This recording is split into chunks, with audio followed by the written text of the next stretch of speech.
Topic number 3, meat packing monopolies. Right. So, in general, right, the kind of antitrust legislation has been a macro theme. We've seen it really heavily in tech, but there have been a lot of complaints through for companies alleging that there's a lot of influence on the markets and the farmers because most of the beef and poultry markets are really consolidated among some giants like JBS, Tyson, Cargill, Smithfield. Just really a couple of names control 60 to 70% of all of those markets.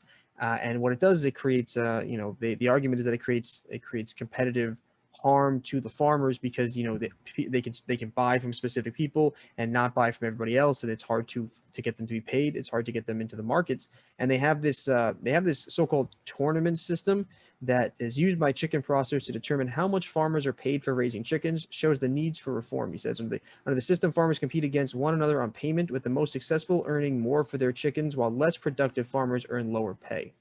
So it makes sense when you think about it from a free market perspective. But when you think about how many subsidies there are into the agricultural businesses, they want to try and push a minimum standard price and force companies to buy most of their cattle and their poultry on open markets. So instead of creating these competition systems where they basically make everyone compete and the winners get the most money and the losers don't, even though they put in the time and investment to grow their operations, they're saying we're going to try to make it into a more free open market system where you're going to have to buy on a general open market, pay a minimum price across the industry, and legislators are pushing some subsidies for this about $4 billion program to strengthen the U.S. food system. So the government does want to bring in some aid to help this happen. Right? They don't just expect these companies to make those changes, but there is definitely some action going on here. And this is about a $213 billion industry.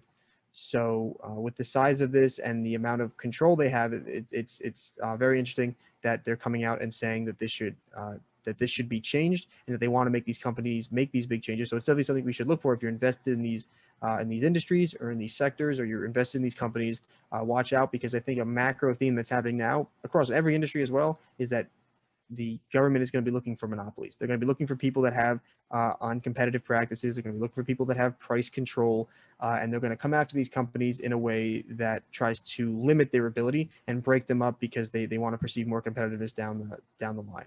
So this works great for the companies. Like, this system works very well for the companies. They get good prices. They make lots of money. But for the farmers and growers, they're making substantially less in profit, especially over 2020 really exacerbated this when there was a shortage all over the place. The farmers are making far less than the companies who were still posting profits during that time. And if farmers, right, can't maintain their operations, that creates a problem because that will hurt the supply chain as well. And if they go out of business, it's not just something you just pick up and start, right? Getting all the land, getting all the machinery, getting all the feeds and the animals all set up, getting all your regulations and stuff like that, establishing your connections. Like, it's not a simple thing to do.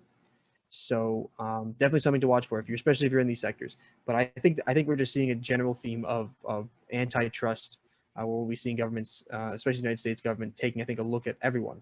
So if you're a big company that has a lot of different diversified portfolio of assets across many different markets, maybe you're next. So, but definitely meat packing is coming under fire. Okay, sounds good. We